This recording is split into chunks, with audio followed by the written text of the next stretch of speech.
UPSI में 70% question ऐसे पूछे जाते हैं जिनको आप सिर्फ देख के लगा सकते हैं। अगर आपको सही तरीका नहीं पता है तो आप इस कॉम्पिटिशन की दुनिया से कहीं न कहीं अगर देखा जाए इतने सारे लोग आपको इस बार फॉर्म भरने वाले हैं और अलग-अलग जो एग्ज़ाम की तैयारी करते हैं वो भी यूपीएसआई में आए हुए हैं, आप कॉम्पिटिशन से बाहर हो जाएँगे। एक मिनिमम सीट होने के बाद अगर आपको मैथ्स लगाने का सही अप्रोच नहीं पता है, तो कहीं न कहीं आपके लिए ये मुश्किल होने वाला है। तो मैं आपको इस वीडियो में सिखाने वाला हूँ कैसे क्वेश्चन को आपको पढ़ने के बाद 3, 4, 5 सेकंड या 10 सेकंड के अंदर क्वेश्चन लगा सकते हैं और सही तरीका क्या हो सकता है। अब जिस क्वेश्चन का तरीका ही 5-6 सेकंड वाला है, अगर उसके लिए अगर आप ज़्यादा समय दे रहे हैं, 1 मिनट दे रहे हैं, तो आप तो पूरे क्वेश्चन ही अटेम्प्ट नहीं कर पाएँगे। तो आज का यही प्लान है कि अगर आपके पास 90 डेज़ बचे हुए हैं, तो इन 90 डेज़ में किस तरीके से पढ़ना है और जो-जो मैं बताऊँगा सिर्फ़ उतना ही करना है। आप ये मान के चलिए कि ये जो क्लास होने वाली है, इस क्लास के जो सीरीज़ पढ़ लेगा पूरी के तरीके से, तो वो सिर्फ़ सिलेक्शन के बारे में छोड़ दे, वो रैंक ला सकता है और जितना अच्छे तरीके से वो करेगा, उतना बेहतर से बेहतर कर सकता है। तो वो चीज़ मैं आपको कुछ चीज़ें दिखाने वाला हूँ, कैसे क्वेश्चन आते हैं और किस तरीके से आपको एग्ज़ाम में करना चाहिए। तो स्टार्ट करते हैं। एक क्वेश्चन वैसे तो मैं पहले भी बताया हूँ इसके बारे में, लेकिन फिर से समझिए कि यूपीएसआई में कम से कम 2021 वाले में 20 से ज़्यादा क्वेश्चन आए हुए थे। ये गुणोत्तर श्रेणी का एक सीरीज़ आता है इस तरीके से कि फ्रैक्शन में दिया रहेगा 3/7, 3 बटे फिर हमारे पास इस तरीके से आगे बढ़ता हुआ चला जाएगा और इसमें हमको आंसर निकालना होता है। तो ऐसे केस में हमको जो ये पहला वाला नंबर होता है सिर्फ़ ये 3/7 है, इस नीचे वाले में 1 कम कर देना होता है। ये 3/6 हो जाएगा और जो 1/2 हो जाएगा। अब 1/2 से एक ही ऑप्शन शुरू हो रहा है, तो यही वाला आपका आंसर होगा। यानी ये 2-3 सेकंड वाला क्वेश्चन था, अगर इसके लिए पूरे फ़ॉर्मूले का यूज़ कर रहे हैं, तो आप गलत तरीके से कर रहे हैं। अब आपको देखना है कि आप गलत तरीके से पढ़ रहे हैं या फिर सही तरीके से। मैं आपको और भी क्वेश्चन देखता हूँ। जैसे यहाँ पे दिया है 7/10, तो 7/10 का मतलब ये हुआ कि हमको इसमें से नीचे वाले में 1 कम कर देना है, यानी 7/9 वाला। आप जाके सारे के सारे जितने क्वेश्चन आए होंगे प्रीवियस कभी लगा के देख लीजिएगा, यही आंसर मिल जाएगा, इसी तरीके से बनने वाले हैं। फिर हम बात करते हैं नेक्स्ट क्वेश्चन। एक बड़ा कैलकुलेटिव क्वेश्चन यूपीएसआई 2021 में पूछा गया और मैक्सिमम लोग इसमें कैलकुलेशन करने में परेशान रहते हैं, लेकिन अगर आपको सही लॉजिक पता है तो ये क्वेश्चन मात्र 2 से 3 सेकंड वाला ही होता है। तो कैसे कर सकते हैं? देखिए, इसमें पूछा क्या गया कि एक किसी क्लास में 75, 80, 85 छात्रों की 3 कक्षाओं का औसत दिया है, वही 75 है, 80 है, वही 85 है। तो सभी छात्रों का औसत, ऐसे केस में एक कॉमन स्टूडेंट क्या करता है कि इनका इसमें गुणा करेगा, इसका इसमें गुणा करेगा, इनका इसमें गुणा करेगा, औसत जो दिया है, फिर टोटल अगर निकालना है तो इन सबको जोड़ के भाग देगा और इतना कैलकुलेटिव हो जाएगा, फिर आप टाइम वेस्ट कर देंगे। नहीं, ऐसे कर रहे हैं तो आप गलत तरीके से कर रहे हैं। सही तरीका क्या होना चाहिए कि अगर ये एपी में दिया हुआ, देखिए यहाँ से 5-5 के डिफरेंस में जा रहा है, कहीं 6 का डिफरेंस हो सकता है, कहीं 7 का डिफरेंस हो सकता है। तो ऐसे केस में जो आंसर आपका बनने वाला, जो बीच वाली वैल्यू आने वाली है ना, क्योंकि हर एक क्वेश्चन का लॉजिक होता है। अगर लॉजिक और उसके पीछे का तरीका आपको पता है, तभी आप जल्दी से कर पाएंगे, नहीं तो कॉमन तरीके से तो बहुत सारे लोग करने वाले हैं आपके साथ। तो ये जो नंबर है ना, इसी से बस थोड़ा-सा ज़्यादा आंसर आएगा। इसी से थोड़ा ज़्यादा का मतलब कि 80 और 81 के बीच में पॉइंट में ही रहने वाला है, इससे ऊपर कभी नहीं जा सकता। तो यहाँ पे आप सारे ऑप्शन को काट सकते हैं, एक ही ऑप्शन आपके पास आंसर में दिखता है। जैसे एक क्वेश्चन और देखिए इस पे कि 2021 में ये भी पूछा गया था 65, 70, 75, तो आपका आंसर 70 से थोड़ा ज़्यादा आएगा पॉइंट में और ऐसा ऑप्शन हमारे पास एक ही दिया हुआ है, 71 से ऊपर नहीं हो सकता, यानी 70 और 71 के बीच में ही आंसर आने वाला है। यानी ये क्वेश्चन आपको सिर्फ इतना ही समय देना था, 2-3 सेकंड, और कर सकते हैं। अगर दोबारा आता है तो इसी तरीके से करना है। नेक्स्ट देखिएगा, जैसे ये क्वेश्चन आपका पूछा गया, दुकानदार 610 रुपए में वस्तु बेचता है। कुछ लाभ यह है कि लाभ वस्तु पे 250 में बेचे जाने वाले हानि का लाभ का 11 गुना, 15 गुना, इस तरीके से देता है।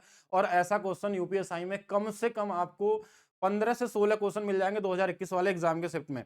लेकिन एग्जाम में आपको सारा क्वेश्चन लगाना थोड़ी ना होता। अगर सभी क्वेश्चन लगाने चले जाएंगे तो आप कर ही नहीं पाएंगे क्वेश्चन।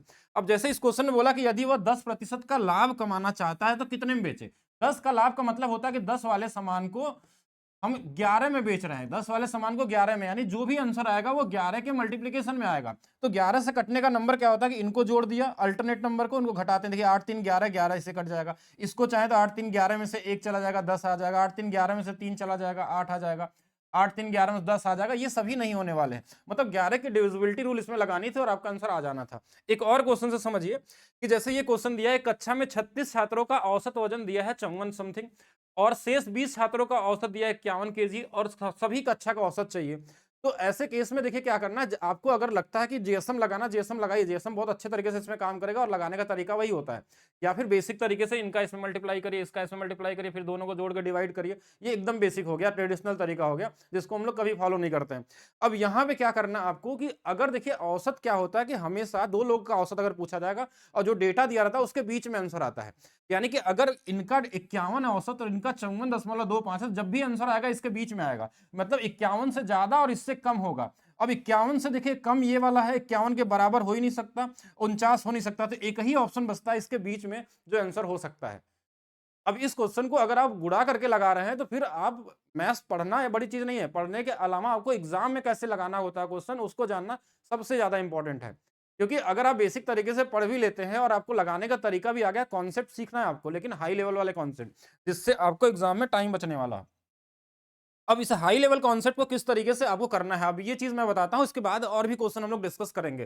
तो maths by DP sir official app पे, ठीक है, maths by DP sir official app पे हम एक बैच प्लान किए हैं प्रैक्टिस के लिए, जिसमें केवल ट्रिक्स वाली और कॉन्सेप्ट की बातें होंगी।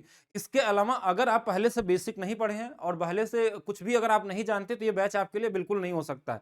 अगर आप सही में रैंक लाना चाहते हैं और सिलेक्शन पाना चाहते हैं तो इसके अंदर में जितने भी प्रीवियस ईयर होंगे सभी का लगाने का जो सबसे बेहतर अप्रोच हो सकता है, जो पॉसिबल हो सकता है, जिसको मैं बना सकता हूं जितना, वो अप्रोच आपको सिखाया जाएगा। 2017 वाला क्वेश्चन हो या 2021 वाले हो या यूपी पुलिस वाले हो या कुछ क्वेश्चन मैं भी बनाऊंगा जो और भी एग्जाम से जो अच्छे क्वेश्चन जो आपके एग्जाम में पूछे जा सकते हैं। तो लगभग 500 से 600 क्वेश्चन इसमें कराए जाएंगे चैप्टर वाइज, जिसके पढ़ने के बाद आप मैथ्स में 100% मेंटली फ्री हो जाएंगे कि हाँ इससे हमको अब कोई प्रॉब्लम नहीं है, बाकी सब्जेक्ट पे हमको फोकस करना है। इसमें कोई बेसिक तरीका नहीं सिखाया जाएगा। अगर बेसिक जिनको पढ़ना तो यूपी एसआई का कंप्लीट बैच आता है जिसमें बेसिक फाउंडेशन सारा कुछ पढ़ाया गया है।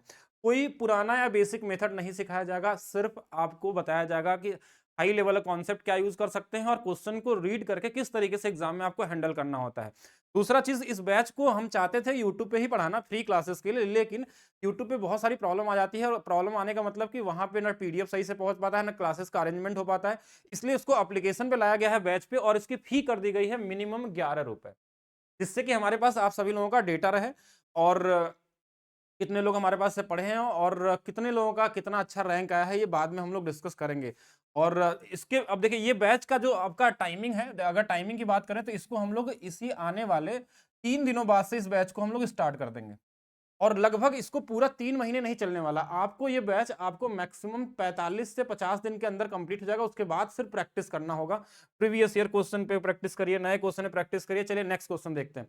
नेक्स्ट क्वेश्चन, जैसे ये परसेंटेज का क्वेश्चन आपसे पूछा गया है, अगर आप इसको सॉल्व कर रहे हैं तो आप गलत तरीके से कर रहे हैं। इसमें क्या करना है कि जैसे 45,000 दिया है और इसमें इतना इतना परसेंट निकालना है, तो आपको कई सारी चीजें दिख रही होंगी। इस 45 में 9 दिख रहा है, 5 दिख रहा है, इस वाले में 9 दिख रहा है, इस वाले में 3 दिख रहा है, यहाँ 3 दिख रहा है, मतलब ये 9 का मल्टीप्लीकेशन में आंसर आने वाला है।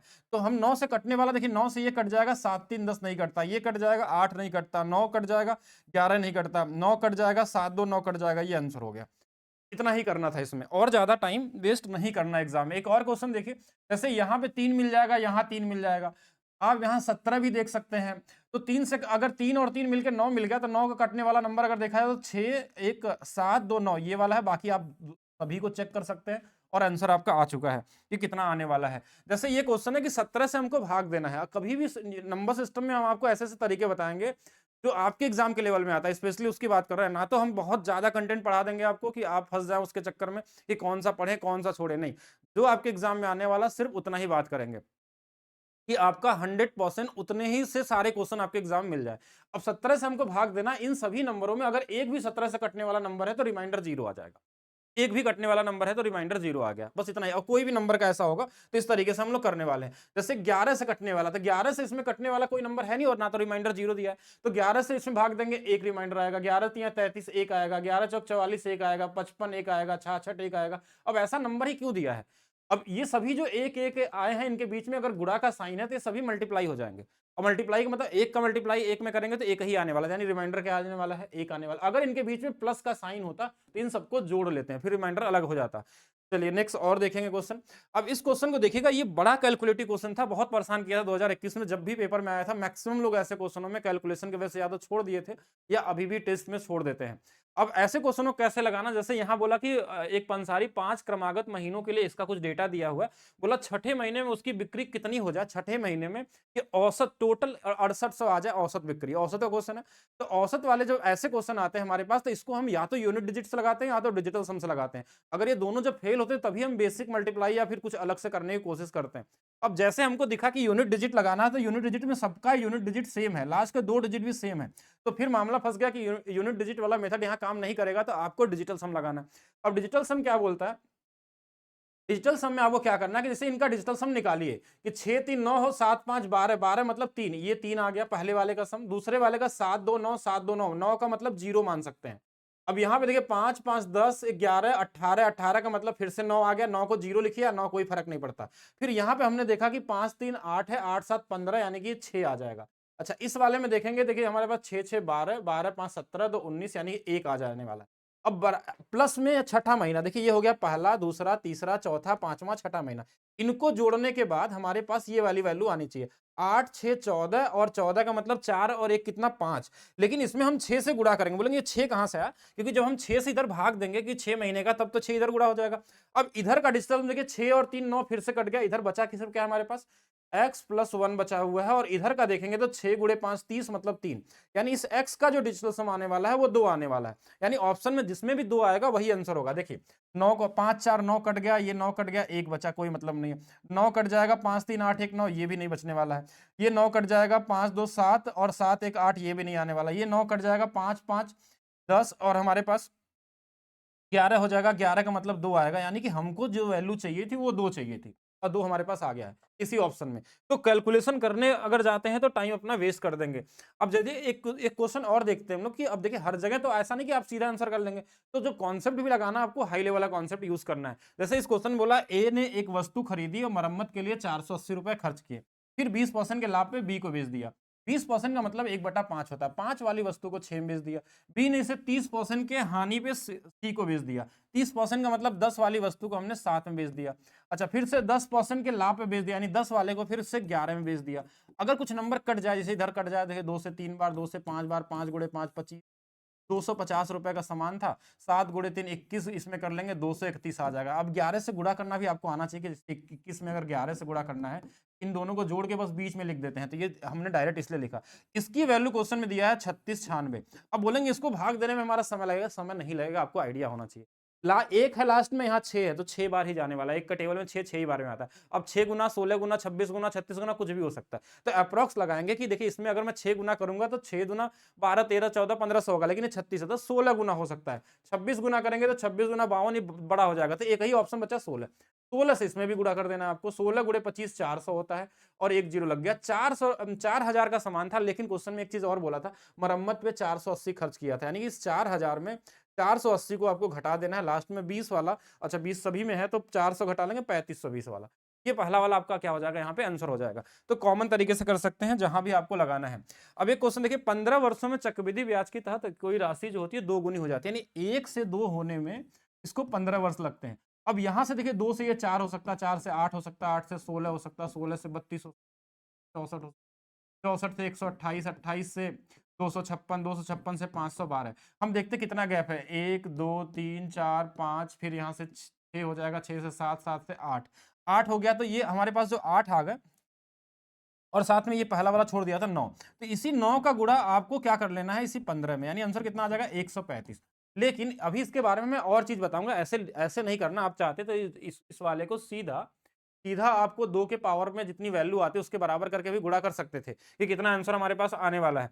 लेकिन एक चीज और भी समझना है हमको कि इस क्वेश्चन को लगाने से पहले कि हम ये सब ना करके पहले हम क्या करें कि कहीं ऑप्शन तो नहीं लग रहा है। अब ये 15 वर्षों में होता है, यानी जो भी आंसर आएगा 15 के मल्टीपल में आएगा। तो हमने 15 से कटने वाला नंबर जैसे ढूंढा तो हमने देखा कि इसमें तो एक ही ऑप्शन दिख रहा है, तो हमको और भी कुछ करने की जरूरत नहीं थी। और लेकिन इसमें कई गैप वाले तरीके आते हैं, तो उनको हम डिस्कस करेंगे क्वेश्चन में, बाकी जब हम लोग क्लास में देखेंगे तो। जैसे ये क्वेश्चन देखिए, 2 वर्षों के लिए 24,000 की राशि चक्रवृद्धि ब्याज और साधारण ब्याज के बीच का अंतर दिया हुआ है। अंतर दिया हुआ तो बोला रेट क्या होगा, तो अंतर देखिए इसका कितना होगा, इसका 10% कितना होता है, तो बोलेंगे 2400। इसका 1% कितना होता है, तो 240 होता है। ये देखिए यहाँ से ऐसे भी निकाल सकते थे 240 बटे में 24,000 कर लेते और इंटू में 100 कर लेते तो ये हमारे पास 1% आ गया। 1% का मतलब आंसर 10 होगा। बोलेंगे 1 का मतलब 10 कैसे? अगर मान लीजिए यहाँ सॉल्व करने पे 0.64 आता तो इसका मतलब 8 होता है। अगर यहाँ सॉल्व करने पे 0.49 आता तो इसका मतलब 7 होता है। यानी जो भी ये परसेंटेज आता है डिफरेंस वाला वो किसी न किसी नंबर का स्क्वायर में आता है। अब बोलेंगे 10 किसका स्क्वायर होगा? 1 किस में आता है? तो 10 के स्क्वायर में जब 2 अंकों पे दशमलव लगाते हैं तो 1 आता है। 7 का स्क्वायर 49, 2 अंकों पे दशमलव लगाया 0.49, 8 का स्क्वायर तो यहाँ पे आंसर अगर कभी मान लीजिए यहाँ पे ऐसा नंबर मिल गया 0.25 आ रहा है, पूछा गया कई बार, तो इसका मतलब रेट क्या रहा होगा? 5% रहा होगा। इतना ही करना है आपको, जो देखते ही आपको आइडिया लग जाता है। किशन ने अपने दो बेटों के बीच में इतने रुपए की वसीयत छोड़ी जिसकी उम्र 18 और 19 साल है। 10% चक्रवृद्धि ब्याज और पे 21 वर्ष होने पे उन्हें बराबर राशि मिलनी चाहिए। छोटे बेटे की वर्तमान हिस्सा ज्ञात कीजिए। ये क्वेश्चन सबसे आसान क्वेश्चन इस समय आरआरबी ग्रुप डी में पूछा जा रहा है। इस बार एनटीपीसी में पूछा गया था, यूपीएसआई 2021 वाले में पूछा गया, यूपी पुलिस 2024 वाले में पूछा गया। ये कभी कभी बस डिफरेंस क्या होता है ना, यहाँ पे बदलता क्या है, 2 साल भी हो जाता है, कभी कभी 1 साल भी रहता है, कभी कभी 3 साल। अभी तक 1 और 2 का ही मिला है एग्जाम में क्वेश्चन। तो अगर इनके बीच में डिफरेंस 1 है तो ये 1 बटा जो 10 है ना, बस 10 से 1 करना है 11 और इनके पावर में 1 कर देना है। अगर 2 साल होता तो पावर में 2 होता, 3 साल होता पावर में 3 होता। इसी अनुपात में पैसे को बस बांट लेने हैं। जो छोटा वाला हिस्सा होता है, छोटा वाला हिस्सा वो छोटा बेटे का और बड़ा वाला बड़े वाले का। इसकी वैल्यू हमारे पास दिया है 525 00। तो 21 में 25 का गुणा करेंगे 525 यानी 2500 गुना पे। इस 10 वाले यूनिट की वैल्यू चाहिए तो 25,000 आ जाएगा। इतना ही करना था क्वेश्चन में, ये आपकी क्या हो जाती, वैल्यू हो जाती। बाकी हर चैप्टर में आपको अलग-अलग चीज सीखना है। अभी ये तो मैंने बस एक छोटा-सा 10-12 क्वेश्चन आपको बताएं किस तरीके से क्वेश्चन को करना चाहिए। कहीं पे कॉन्सेप्ट लगाना है तो कौन सा कॉन्सेप्ट सबसे बेहतर हो सकता है, और कहीं पे अब यूपीएसआई 2017 से लेके 21 में आप देखेंगे तो बहुत सारे ऐसे ऐसे अच्छे-अच्छे क्वेश्चन है ना, जिनमें आज भी लोग स्ट्रगल कर रहे हैं कि ये कैसे लगेगा। उनको लगता है ये मुश्किल है, एक्चुअली में मुश्किल है ही नहीं, क्योंकि आपको वो तरीका ही नहीं पता किस तरीके से करना है। वो सारा कुछ हम डिस्कस करने वाले हैं प्रीवियस ईयर क्वेश्चन। और ये क्लासेस आपको मिलने वाली है maths by DP sir official app पे, और साथ में इसकी कुछ क्लासेस आपको यूट्यूब पे भी मिलेंगी। और लेकिन हम लोग पीडीएफ और सब कुछ चाहिए तो आपको एप्लीकेशन मिलने वाला है। एक फ्री वाली प्राइस रखा गया है कि जिसको आसानी से सबका डेटा इकट्ठा हो सके। चैप्टर वाइज ट्रिक्स मिलने वाले हैं, यानी जैसे परसेंटेज, तो परसेंटेज में जितने भी क्वेश्चन आए होंगे आपके एग्जाम में उनके लगाने के जो सबसे बेहतर अप्रोच हो सकते हैं कि किस तरीके से लगा सकते हैं। अगर कहीं कैलकुलेशन करना भी है तो किस तरीके से कैलकुलेशन करना चाहिए, वो सारा कुछ आपको आना चाहिए। ऐसा नहीं, अब हमने क्या बोला 70% क्वेश्चन को देख के लगा सकते हैं। 30% ऐसे भी होते हैं जिनमें आपको कैलकुलेशन करना है या कोई कॉन्सेप्ट लगाना है तो कौन सा बेहतर कॉन्सेप्ट हो सकता है उसके बारे में डिस्कस होगा। इसमें सारे प्रीवियस ईयर होंगे, ध्यान रखेंगे बेसिक लोगों के लिए नहीं है, ना तो कोई ओल्ड मेथड ट्रेडिशनल तरीका कोई चीज नहीं सिखाया जाएगा। यहाँ पे अगर आपको पहले से कुछ आता है बेसिक तरीके से, आप कहीं से भी मैथ्स पढ़ें, अगर आपको लगता है कि आपकी स्पीड स्लो है और अपने स्पीड को 10 गुना तेज करना चाहते हैं स्पेशली यूपीएसआई के एग्जाम में, तो ये बैच आपके लिए बिल्कुल परफेक्ट होगा। और आप लोग इस वीडियो को लाइक करिए, शेयर करिए, कमेंट करिए, और मिलेंगे हम लोग नेक्स्ट क्लास में। Thank you.